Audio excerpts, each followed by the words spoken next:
Data confidentiality is provided with encryption, DES, triple DES, AES, RSA, hiding our data. Data integrity, making sure that it is intact, that it has not been modified. That is done with SHA or MD5. Authentication is done with, well, we can just have a shared secret key, or we could do certificates. And then anti-replay, making sure that it is not copies of old data and is truly unique. Here are the different encryption algorithms. DES, triple DES, which is running the DES algorithm 3 times. Lock it, then unlock it, then lock it again. That's actually what triple DES is. AES, this is the technology that we're really moving to. Nothing wrong with triple DES right now, though. RSA is a different kind of encryption algorithm, which is asymmetric. Okay, asymmetric means that the keys are actually different. This looks like the keys are the same. So this is showing us a symmetric encryption. But if the keys are different, like we have a public key and a private key, that's the realm of RSA. Now, when we are getting both sides talking to each other, there's what is called key exchange. Key exchange is when we are doing some back and forth, we've got some information to exchange, and we need to make sure that we are protected. Diffie-Hellman does this for IPSec. This is the underlying thing. This is the first really important thing that happens when we're forming a new IPSec tunnel. We do Diffie-Hellman, and the higher the number, generally speaking, means the more secure it is. Okay? So just understand Diffie-Hellman, yeah. That is there to secure the keying material. It used to be that this was actually just an asymmetric encryption algorithm, but they figured something else out that was actually more powerful that could be done with this algorithm. And if you're interested in a crazy walkthrough of the math, look at Diffie-Hellman on Wikipedia. And it's very, very interesting. When we talk about data integrity, I always think of the word intact. Integrity and intact are not rooted in the same, they're not rooted the same in terms of the word history, but that's how I remember it nonetheless. Now, an HMAC is a hashed message authenticity code, and what that means is it takes 3 things. It takes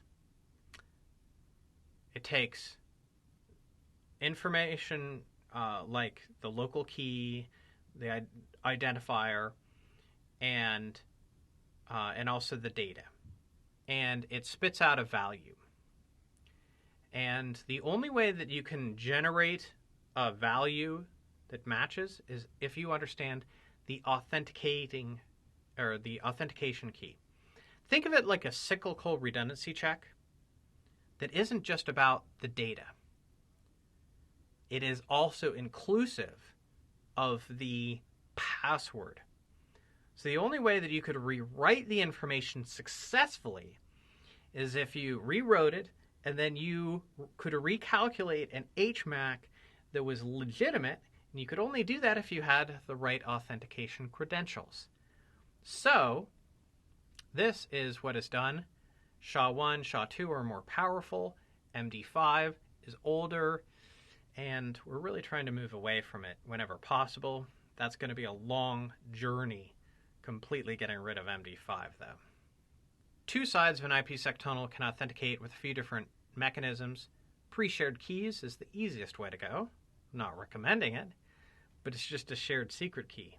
And if you could just have 2 routers that are authenticating, I'm not going to want to set up certificate services to make sure that everything is right. RSA signatures can be utilized to provide the authentication. That gets into digital certificates. And there's also something that is deprecated, RSA encrypted nonces. Although our focus is on IPSec kind of agnostically, in IPv6 there's mandatory support, meaning you can't really say that you can run the IPv6 protocol suite unless you can also say, yes, you can run IPSec. It's natively built in. And it's used in a lot of different elements like OSPF, BGP. The authentication for the version 6 protocols is done over IPsec tunnels.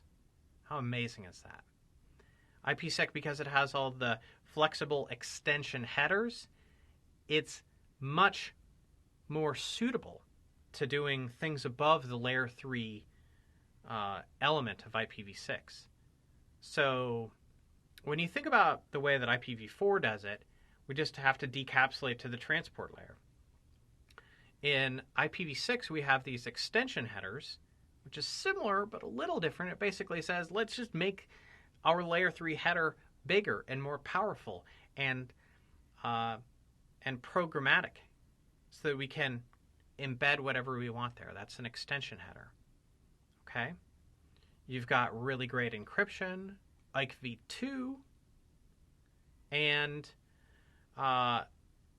when you're thinking about tunnel mode versus transport mode, think tunnel mode. Again, tunnel mode, that's the key, not transport mode.